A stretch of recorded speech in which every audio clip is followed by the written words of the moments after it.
വഖഫ് ഭേദഗതി റിപ്പോർട്ട് അംഗീകരിച്ച് സംയുക്ത പാർലമെന്ററി സമിതി യോഗം 11-നെതിരെ 14 വോട്ടുകൾക്കാണ് കരട് റിപ്പോർട്ട് അംഗീകരിച്ചത്. നിർദ്ദിഷ്ട നിയമ ഭേദഗതി ലോക്സഭാ സ്പീക്കർ ഓം ബിർളയ്ക്ക് നാളെ സമർപ്പിക്കും.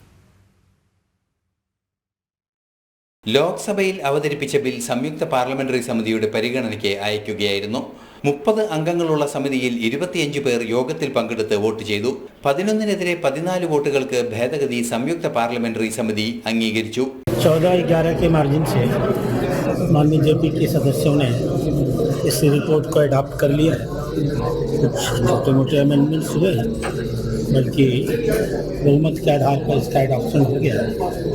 विभिन्न पार्टियों ने अपने डिसीजन दिए हैं या अभी 4 बजे तक अपने डिसीजन देने का.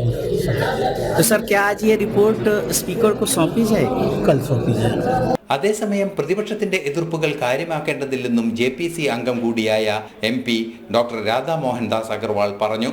നിർദ്ദേശങ്ങൾ സമർപ്പിക്കാൻ ഇന്ന് 4 മണി വരെ സമയം നൽകിയിരുന്നു. ബിൽ സ്പീക്കർ ഓം ബിർളയ്ക്ക് സമർപ്പിക്കും. നാഷണൽ ഡെസ്ക്, ജനം.